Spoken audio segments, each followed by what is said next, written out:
15절이 중요합니다. 주께서 그에게 이르시되 이런 까닭으로 누구든지 가인을 죽이는 자는 7배로 보복을 받으리라 하시고 주께서 가인 위에 표를 두사 누가 그를 만나더라도 그를 죽이지 못하게 하시니라. 이렇게 기록하고 있어요. 그러니까 하나님은 살인자일지라도 도망자일지라도 누구든지 다 사랑하신다. 지켜주신다. 그게 바로 이타심인 거예요. 그렇다고 해서 가인이 구원을 받았냐? 구원 못 받았습니다. 지옥 갔어요. 하나님은 지옥 갈 사람조차도 사랑하셔요. 끝까지 사랑하셔요. 끝까지. 버리시지 않아요. 회개하고 돌아오는 자는 하나님이 사랑하시고 하나님이 구원해 주셔요. 하나님은 단 한 사람도 구원에 이르지 못하게 하지는 않아요. 스스로 자기가 하나님을 떠나서 구원을 못 받는 거예요. 그런 이타심의 사랑을 하나님은 보여주셔요. 그것을 실천하신 게 바로 예수 그리스도인 거예요. 지금 그것을 지금 예수님이 제자들에게 가르치는 거예요. 지금 그것을 십자가의 도가 바로 그겁니다. 십자가의 도가. 그래서 예수님은 어린 아이와 같이 자기를 낮추는 그 자가 바로 겸손한 자고 천국에서 가장 크다 일컬음을 받는다는 거예요. 그게 바로 이런 말씀을 누구에게 한 거예요? 제자들에게. 예수님의 말씀은 자기를 낮추고 겸손한 마음으로 나보다 연약한 사람을 섬기는 거, 나보다 신앙이 작은 자를, 낮은 자를, 기초적인 신앙도 없는 사람을 섬기는 자를 크다 일컬음을 받는다고 그렇게 말하는 거예요. 지금. 그리고 우리는 지나치게 자신을 과대평가하는 것도 겸손한 게 아니에요. 그래서 보통 겸손하다고 자신을 평가하는, 우리는 이 세상에 살아나가면서 지나치게 자기의 실력이나 자기가 배운 거나 자기의 능력 이상으로 과대평가하는 건 뭐예요? 겸손한 게 아니죠. 그거는 겸손한 게 아닙니다. 그렇다고 해서 또 자기를 또 과대평가하는 것이 아니라 자기를 또 하대하는 경우가 있죠. 자기를 지나치게 낮추는 사람들. 그것도 겸손이 아니에요. 그것도 자기를 비하하는 거잖아요. 그것도 또. 응? 그래서 우리는 이와 같이 자기 자아를 낮추는 것도, 자기 자아를 높이는 것도, 말과 행동이 다른 것도, 그것도 겸손이 아닌 거예요. 로마서 한번 볼까요? 로마서 12장을 한번 보겠습니다. 로마서 12장 3절을 한번 보겠습니다. 내가 주어진 은혜에 힘입어 너희 가운데 있는 각 사람에게 내가 말하노니 각 사람은 자기에 대하여 자기가 마땅히 생각해야 할 것 이상으로 생각하지 말고 오히려 하나님께서 각 사람에게 믿음의 분량을 나누어 주신 대로 맑은 정신으로 생각하라. 이렇게 기록하고 있어요. 뭔 소리입니까? 지금 자기를 지나치게 과대평가하거나 자기를 지나치게 비하하지 말라는 거잖아요. 3절에서. 각각 자기에게 주어진 것이 있다는 거예요. 각 사람은 자기에 대하여 자기가 마땅히 생각해야 할 것 이상으로 생각하지 말라. 이렇게 얘기하잖아요. 오히려 어떻게 하라는 거예요? 하나님께서 각 사람에게 믿음의 분량을 나누어 줬대요. 믿음의 분량을. 그러니까 자기에게 있는 것 이상으로 자랑을 하지도 말고 자기에게 있는 것 2개가 있는데 하나 있는 것처럼 없는 것처럼 비하하지도 말라는 거예요. 맡겨주신 그대로 하라는 거예요. 지금 그게 바로 겸손이라는 거예요. 그게 바로 하나님의 소명을 받은 자들의 본분이라는 거예요. 진정한 겸손은 자신을 과대평가하지도 말고 뿐만 아니라 어떻게 한다는 거예요? 지나치게 자기를 비하하지도 말라.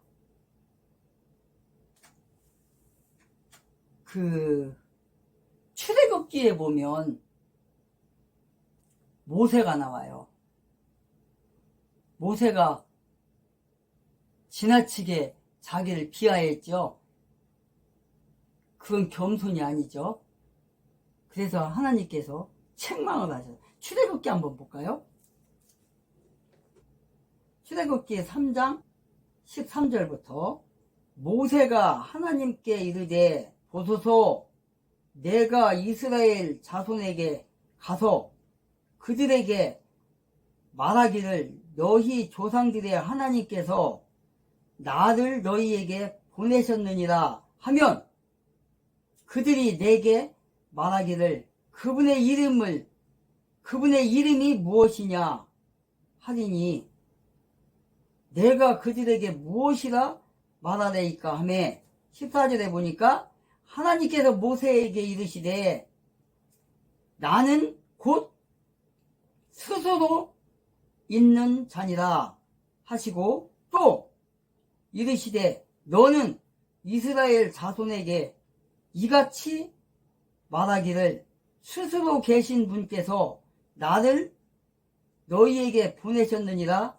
하라 하시니라. 이렇게 기록하고 있어요.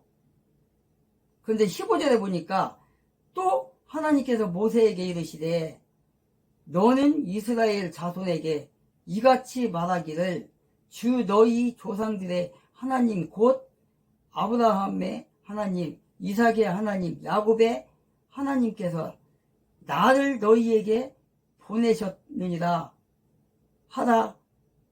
이것은 영원토록 나의 이름이요 이것은 모든 세대에 이르는 나의 기념 호칭이니라. 이렇게 말하고 있어요. 하나님께서 모세를 쓰시고자 하나님께서 모세에게 소명을 줘서 지금 다시 이집트로 들어가라고 지금 얘기하고 있는 거예요. 그런데 모세는요, 다른 데 보면은 내가 하나님이 보내서 왔다 하면 그 이스라엘 민족이 내 말을 듣겠느냐 하면서 겸손을 떨어요. 이게 소명을 줬는데 그러다가 결국은 하나님께서 막 책망을 하시죠. 모세에게 소명을 주었던 것처럼 우리 그리스도인들에게 믿음에 연약한 사람들을 섬기라고 어린 아이와 같은 신앙을 가진 믿음을 가진 진짜 어린 아이들 또 신앙이 어린 아이와 같은 사람들을 사랑으로 섬겨야 되는 거예요. 교만하지 않고 진정으로. 그래서 1절에서 4절에 나오는 어린 아이를, 응? 진짜 어린 아이도 있지만 어린 아이와 같은 신앙을 가진 사람들을 어떻게 하라는 거예요? 섬기라는 거예요. 왜? 어린 아이들의 신앙은 어때요? 순수하잖아요. 가르치는 대로 받아들이고. 그래서 어릴 때의 교육이 그렇게 중요하다는 거예요. 어릴 때의 교육이. 그래서 요즘은 이제 옛날에는 초등학교를 들어가야 기억 내용을 배우고 교육을 받았잖아요. 지금은 그렇지 않아요. 유치원 때부터 기억 니은 배우고, 지금은 그래. 초등학교 들어갈 때는 이미 한글을 다 깨우쳐요. 그런 시대가 된 거예요, 지금. 그래서 여기서 말하는 어린 아이라는 거는 진짜 어린 아이도, 아까 예수님이 1절에서 보니까 어린 아이를 바로 그때에 예수님께서 어린 아이 하나를 불러 그들의 한 가운데 세우시고 이렇게 돼 있잖아요. 이게 여기서는 진짜 어린 아이지만 그 위로 올라가면서 뭐라고 그래요? 6절에서 누구든지 나를 믿는 이 작은 자들 중 하나를 걸려 넘어지게 하는 자. 이건 어린 아이가 아니잖아요. 어린 아이 같은 신앙을 가진 사람이란 말이에요. 그걸 비유한 거예요, 지금. 그래서 그런 사람에게는 교회에서 처음에 온 사람들 보라고요. 뭐 10살이 됐던 20살이 됐던 30세가 됐던 40세가 됐던 처음에 들어오는 사람들한테 가르칠 때 어린 아이와 같이 잘 받아먹어요. 가르치는 대로 그러세요 그러세요. 근데 신앙을 교회로 오래 다닌 사람들 치고 제대로 받아들이는 사람이 없어요. 교만이 쌓인 거죠. 그렇단 말이에요. 그래서 어렸을 때 교육이 그렇게 중요한 거예요. 지금 여러분들이 초등학교에 가면은 초등학교 때부터 배우는 게 뭐예요? 나라에 대한 것도 배우고 막 그러잖아요. 그러면서 뭐 초등학교 때 이렇게 선생님들이 교육을 할 때 특히 이 전교주 선생들이 막 교육할 때 안 좋은 것들 막 가르치잖아요. 거짓 사상들.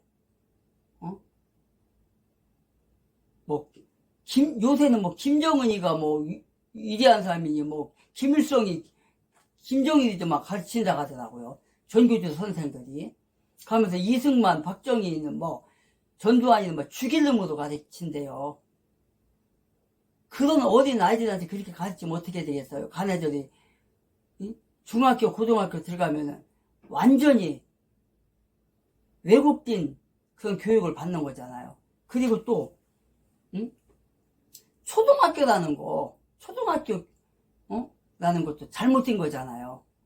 국민학교, 국민학교잖아요. 국민학교.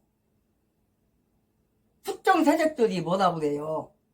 저 좌파 전교조들이라든가 좌파들이 국민학교는 일제 잔재라고 가르치잖아요.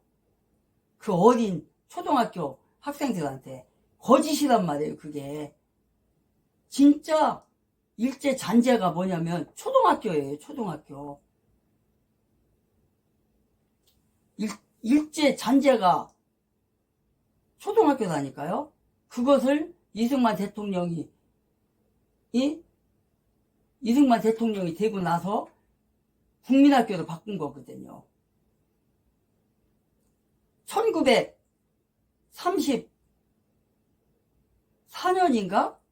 3년인가? 1934년인가 보네요. 12월 달에 초등학교 교장이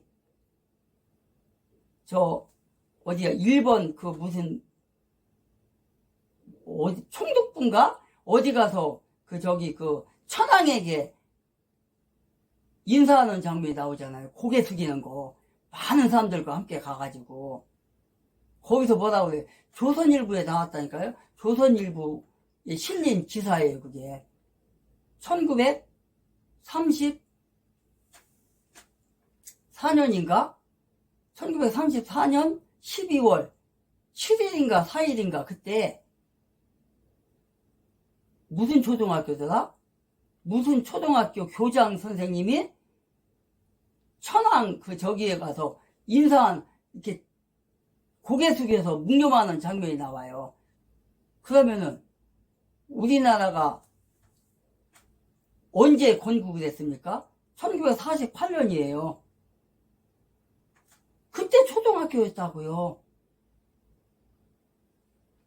그러니까 좌파들의 교육은 다 거짓이라는 거예요. 그렇게 알아야 됩니다. 그래서 국민학교 교육이 이렇게 중요한 거예요. 전교조들에서 그렇게 거짓말로 가르치는 것 다 쏙쏙쏙 받아먹는 거예요. 제 6절에 보니까 뭐라고 그래요, 지금. 이런 소자 하나를 예수님의 이름으로 섬기는 거, 영접하는 거, 그것이 바로 예수님의 이름으로 그 사람이 예수를 믿으려고 교회로 찾아온 그런 예수에 속한 자들이기 때문에 섬기는 거라는 거예요. 그들을 영접하는 거라는 거예요. 이렇게 예수 그리스도를 믿음으로 자기를 낮추는 자들은 어떻게 된다는 거예요? 천국에서 왕국에서 큰 자가 된다. 자기를 낮추는 사람은 어떠한 인간적인 기준에서 받는 것이 아니라 위대한 것이 아니라 신적인 차원에서 믿음적인 차원에서 그렇다는 거예요. 그런 차원에서 대우를 받는다는 거예요.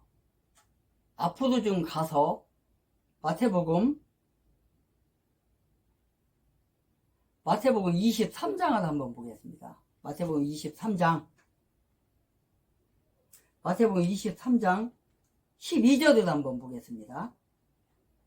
누구든지 자기를 높이는 자는 낮아지고 자기를 낮추는 자는 높아지리라. 뭐라고 그래요?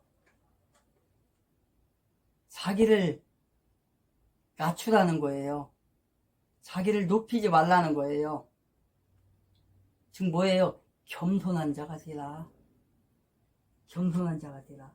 그 말을 하고 있는 거예요, 지금. 그래서 6절에서 말씀하시는 게 상대방을 그 연약한 신앙을 가진 사람을 실족하게 하는 것은 안 된다는 거예요. 실족이라는 게 뭐예요? 넘어지게 한다 그런 뜻이잖아요. 범죄케 한다 그런 뜻이잖아요. 실족케 하는 게. 그 사람을 넘어지게 하고 범죄케 하는 게 얼마나 악한 겁니까? 얼마나 악한 행동입니까? 잘못 가르치는 거잖아요, 그게. 믿는 그리스도인 중에서 순수하고 어린 신앙을 소유한 한 사람을 실족하게 하는 것이 이렇게 무서운 거예요. 범죄케 하고 넘어지게 하고. 예수를 믿는 사람을 실족해 하는 사람은 연자 맷돌을 목에 걸고 바다에 투신해 죽게 하는, 그러니까 사형시키는 거죠. 그런 걸 그리스의 사형제도이며 이집트의 사형제도가 바로 뭐라는 거예요? 연자 방아를 목에다 걸고 바다에 투신시켜 빠뜨려 죽이는 게 바로 그리스의 사형법이고 이집트의 사형법으로 사용되었던 그런 제도입니다. 그게 예수를 믿는 사람, 믿음이 연약한 사람을 실족해 하는 것이. 그래서 어린 아이처럼 믿음이 순수하고 겸손한 사람을 실족해 하는 것은 안 된다. 차라리 연자 맷돌을 목에 걸고 바다에 던져 죽이는 것이 낫다. 지금 그런 거예요.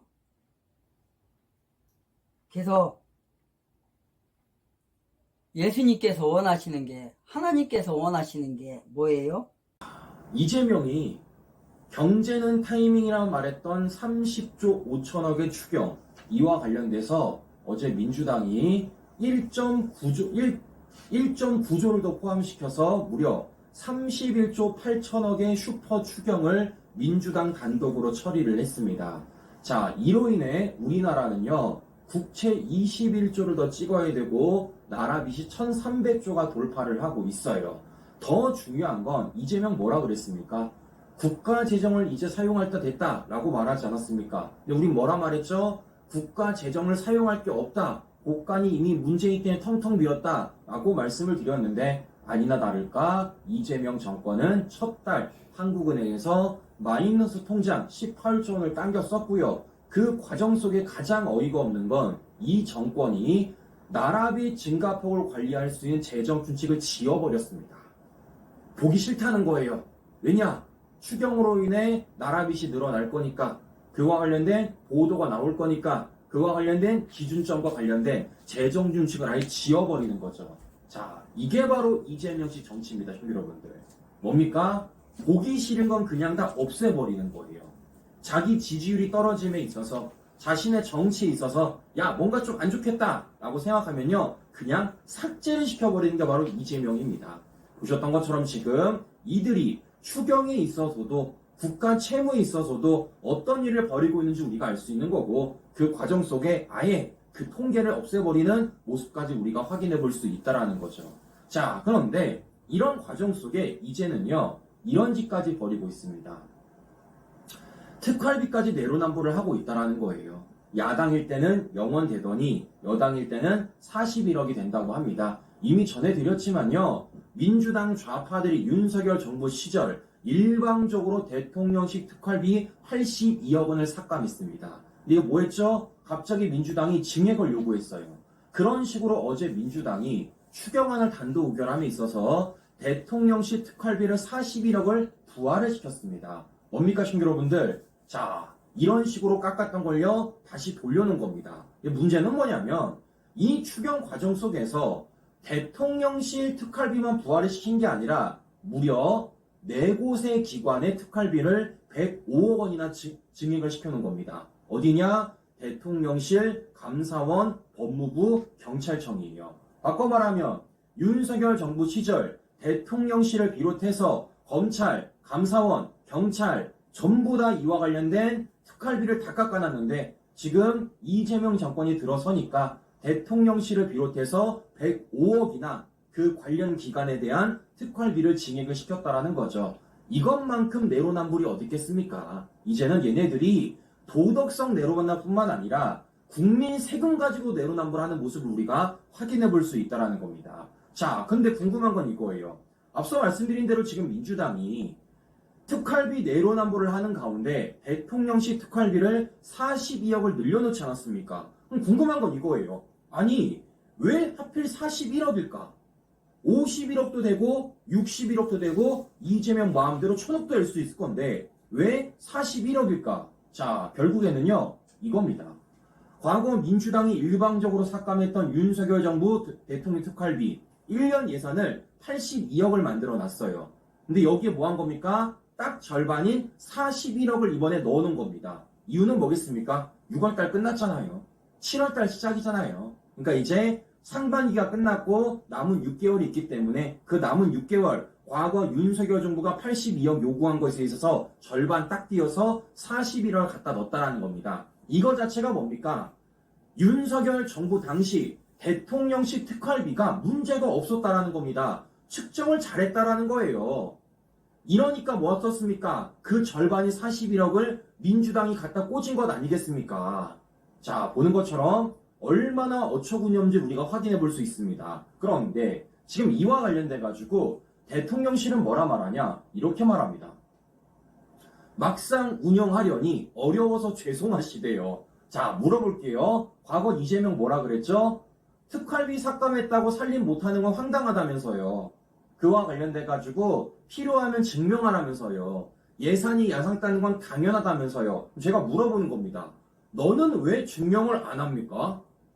너는 왜 이와 관련돼 가지고 어렵다고 얘기하는 거예요? 아니, 본인은 특활비와 관련된 증명도 안 해. 심지어 말로만 어렵다고 말하면서 어떻게 했습니까? 그와 관련돼서 일방적으로 41억을 부활시켰습니다. 지금 보는 것처럼 이들이 국민 세금을 가지고도 얼마나 내로남불을 하는지를 우리가 확인해 볼 수 있다는 건데, 중요한 건 다시 말씀드리지만 41억만 증액을 한 게 아니라 무려 105억 원을 증액했습니다. 겁니다. 너는 왜 증명을 안 합니까? 너는 왜 이와 관련돼 가지고 어렵다고 얘기하는 거예요? 아니, 본인은 특활비와 관련된 증명도 안 해. 심지어 말로만 어렵다고 말하면서 어떻게 했습니까? 그와 관련돼서 일방적으로 41억을 부활시켰습니다. 지금 보는 것처럼 이들이 국민 세금을 가지고도 얼마나 내로남불을 하는지를 우리가 확인해 볼 수 있다는 건데, 중요한 건 다시 말씀드리지만 41억만 증액을 한 게 아니라 무려 105억 원을 증액했습니다. 문제가 심각하다라는 말씀을 제가 한 번 더 드려보는 것이에요. 자, 보는 것처럼 이 좌파들의 내로남불이 이제는 도덕성을 넘어 국민 세금 가지고도 장난치고 있다라는 말씀을 제가 한 번 더 드려보는 겁니다. 그런데 중요한 건 여기서 끝나지 않는다라는 겁니다. 저는 여러 차례 이재명과 이재명 정권의 문제점 뭐라 말씀드렸죠? 어떤 게 문제인지 본질을 몰라요. 그렇다 보니까 이걸 해결을 못하고 해야 될 걸 안 하고 애먼짓을 먼저 하고 있다라고 말씀을 드렸습니다. 그게 지금 명확하게 또 보이고 있습니다. 자, 어제 이재명과 민주당이 일방적으로 통과시켰던 31조 8천억 규모의 추경안, 이 가운데 어떤 게 문제가 되고 있습니까? 바로 비탄감이 문제가 되고 있잖아요. 이와 관련돼서 지금 어떻게 되고 있어요? 형평성과 도덕성과 관련된 문제가 되고 있습니다. 그런데 이와 관련돼서 이재명이 어떻게 말하고 있느냐? 어제 충청도로 갔다고 합니다. 그리고 간담회를 열었다라는 건데, 자, 비탄감 형평성 관련돼 가지고 악성 채무를 탕감해 주는 것이 형평성에 맞으시대요. 심지어는 도덕성 해이와 관련돼 가지고 비탄감 기대하고 신불자로 살 사람이 있나라고 반문을 했다라는 겁니다. 자, 저는 여쭤보겠습니다. 언제부터 이 나라가 악성 채무를 탕감해 주는 것이 형평성에 맞았습니까? 나는 이런 말을 처음 들어봤습니다. 네? 빚을 탕감해 주는 게 형평성에 맞아요? 그리고 그와 관련돼서 도덕성 해이를 물어보니까 빚탕감 기대하고 신불자로 살 사람이 있나라고 반문을 했다는 겁니다. 자, 이재명 씨, 뭔가 되게 오해하는 것 같은데요. 지금 이재명 말에 따르면 신용불량으로 7년을 살아보시겠나라고 물어봅니다. 신용불량으로 누가 7년을 살고 싶겠습니까? 그렇게 안 살려고 빚을 진 분들이 열심히 일을 해서 갚았고, 우린 그분들을 성실 체납자라고 얘기하는 겁니다. 근데 지금 뭐 하고 있어요? 다른 얘기를 하고 있잖아요. 아니, 지금 보십시오.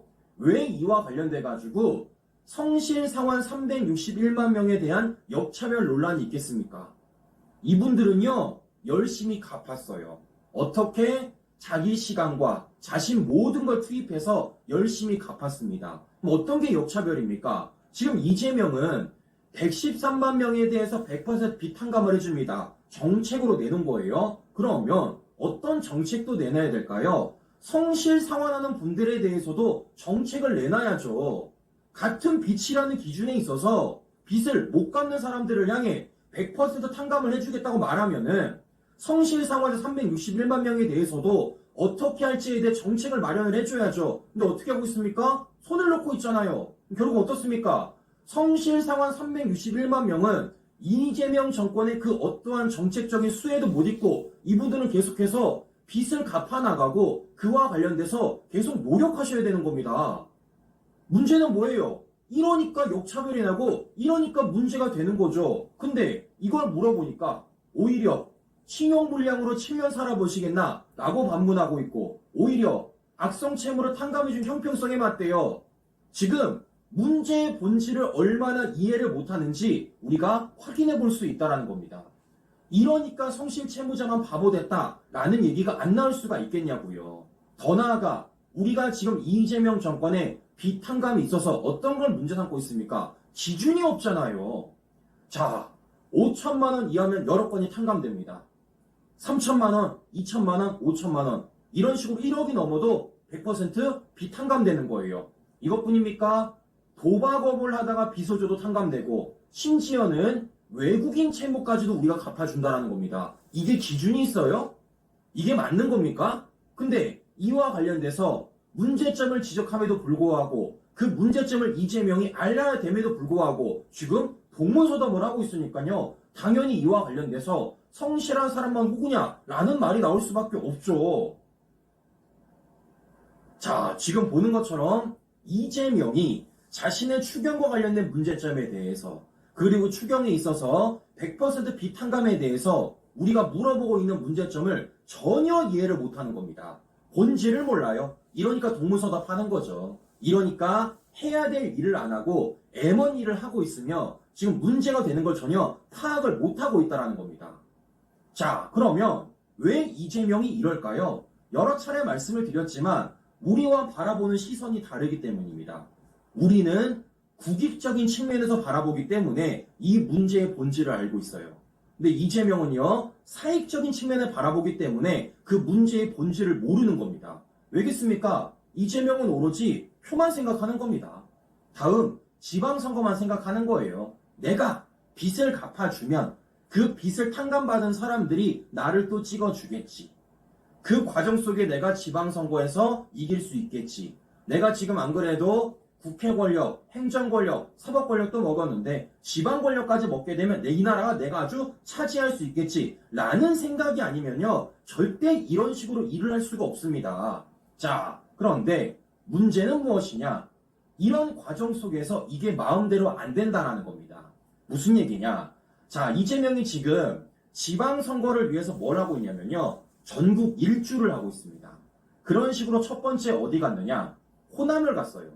자, 그리고 이 호남에 가서는요, 이재명이 누구를 데려갔냐면요, 호남 지자체장을 데려갔습니다. 전남지사와 광주시장을 그 자리에 불렀어요. 근데 문제는 뭐냐면, 어제 이재명이 호남에 이어서 충청도로 갔습니다. 그런데 이 충청도도 지자체장들이 있을 것 아니겠습니까? 그런데 이 충청도 간담회에는요, 충청 지자체장들이 한 명도 못 왔다라는 겁니다. 안 온 게 아니라 못 왔어요. 왜냐? 이재명이 초청을 안 했기 때문입니다. 바꿔 말하면 호남 지역에 갔을 때는 이재명이 민주당 소속인 광주시장과 전남시장을 불러가지고 그 자리에 앉혀놨지만 충청도 간담회는 국민의힘 소속 지자체장들을 아무도 초청을 안 했다라는 겁니다. 그러면 왜 이재명이 초청을 안 한 걸까요? 듣기 싫은 얘기가 있으니까. 지금 이재명이 충청도 세종에 있는 해수부를 어디다가 부산에다 이전시킨다는 것 아니겠어요? 그와 관련된 지금 충청도 분들이 굉장히 화가 많이 났고 충청 지자체장들이 이와 관련된 목소리 내고 있습니다. 그런데 이재명이 어제 했던 충청 간담회에 충청 지자체장들을 앉혀놓고 해수부 이전 관련된 목소리를 들으면요 이재명이 답을 할 수가 있을까요? 못하죠. 이러니까 안 부른 거죠. 보는 것처럼 이재명이 듣기 싫은 얘기를 듣기 싫으니까 안 부른 걸 우리가 확인해 볼 수 있다는 겁니다.